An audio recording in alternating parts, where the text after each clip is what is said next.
Hello, നമുക്കിന്നൊരു memo pad ഉണ്ടാക്കിയാലോ? അതിനായിട്ട് ഞാൻ ഇവിടെ എടുത്തിട്ടുള്ളത് കുറച്ച് സ്ക്വയർ ഷേപ്പിലുള്ള പേപ്പേഴ്സാണ്. ഞാൻ ലൈറ്റ് കളേഴ്സാണ് എടുത്തത്. നിങ്ങൾക്ക് ഏത് കളേഴ്സ് വേണമെങ്കിൽ എടുക്കാൻ പറ്റും കേട്ടോ. അപ്പോൾ ഇത് നമുക്ക് ഫുള്ളായിട്ടൊന്ന് മാർജിൻ വരച്ചു കൊടുക്കണം. വീഡിയോയിൽ കാണുന്ന പോലെ ഫുള്ളായിട്ട് ഒരേ അളവിലാണ് ഞാൻ മാർജിൻ വരച്ചു കൊടുത്തിട്ടുള്ളത്. ഇതേപോലെ മാർജിൻ വരച്ചു കൊടുക്കുക. അപ്പോൾ ഇതിൽ എന്തെങ്കിലും ഒരു പിക്ചേഴ്സ് നമുക്ക് വരച്ചു കൊടുക്കാം. ഇഷ്ടമുള്ള പിക്ചേഴ്സ് വരയ്ക്കാം. ഞാൻ അവിടെ ബട്ടർഫ്ലൈസാണ് വരച്ചിട്ടുള്ളത്. ഫുള്ളായിട്ട് ബട്ടർഫ്ലൈസ് തന്നെ വരച്ചു കൊടുത്തിട്ടുണ്ട് കേട്ടോ. അപ്പോൾ ഇതേപോലെ നമ്മൾ ചെയ്ത് കൊടുക്കുക. എല്ലാ പേപ്പേഴ്സിലും ഞാൻ ഒരേപോലെയാണ് വരച്ചത്. ഏത് ചിത്രമാണെങ്കിൽ വരയ്ക്കാൻ പറ്റും.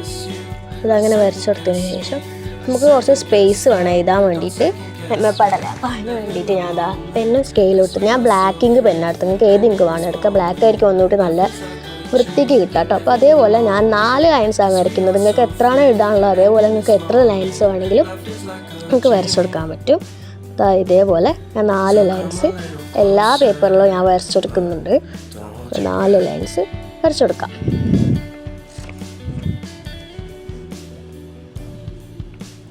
ഇതേപോലെ ഫുള്ള് വരച്ചെടുത്തിട്ടുണ്ട്. ഇത് കഴിഞ്ഞിട്ട് നമുക്കൊന്ന് മെമ്മോപാഡ് എന്നൊന്നും എല്ലാ പേപ്പറിലും നമുക്ക് എഴുതി കൊടുക്കാം.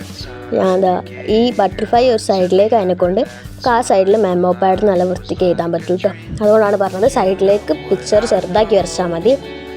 മെമ്മോപാഡ് എഴുതി കൊടുക്കുന്നുണ്ട്. അതുപോലെ എല്ലാ പേപ്പേഴ്സിലും നമുക്ക് എഴുതി കൊടുക്കാം. വേണമെങ്കിൽ ഡിസൈനൊക്കെ ചെയ്യാൻ പറ്റും കേട്ടോ. അപ്പോൾ ഇതേപോലെ എല്ലാത്തിലും എഴുതിയെടുത്തിട്ടുണ്ട്.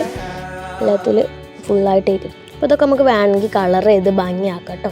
ഇതേപോലെ ഞാൻ ഫുള്ളായിട്ട് കളർ ചെയ്ത് ഭംഗിയാക്കി എടുത്തു. ഞാൻ ലൈൻസ് വരച്ചു കൊടുത്ത് ജസ്റ്റ് ഒന്ന് ഹൈലൈറ്റ് ചെയ്തെടുത്തിട്ടുണ്ട്. ഇതൊക്കെ എന്ത് വേണമെങ്കിൽ ചെയ്യാൻ പറ്റുമോ ആ ഒരു ഭാഗത്ത് ഡിസൈനൊക്കെ കേട്ടോ. അപ്പോൾ ഒരുമിച്ച് ഒട്ടിക്കണത് ഫുള്ളായിട്ട് ഒരുമിച്ച് ഒട്ടിക്കാം. അപ്പോൾ ഈ കാര്യത്തിൽ നമുക്ക് എളുപ്പം സ്റ്റിക്കി നോട്ട്സ് എടുക്കാണ്. സ്റ്റിക്കി നോട്ട്സ് എടുത്താൽ നമുക്ക് അങ്ങനെ ഒട്ടിക്കാൻ പാടായിരിക്കില്ല.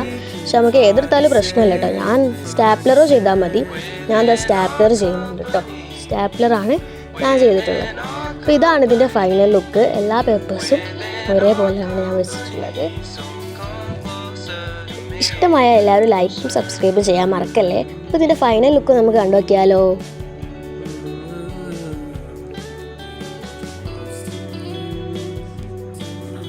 ബൈ.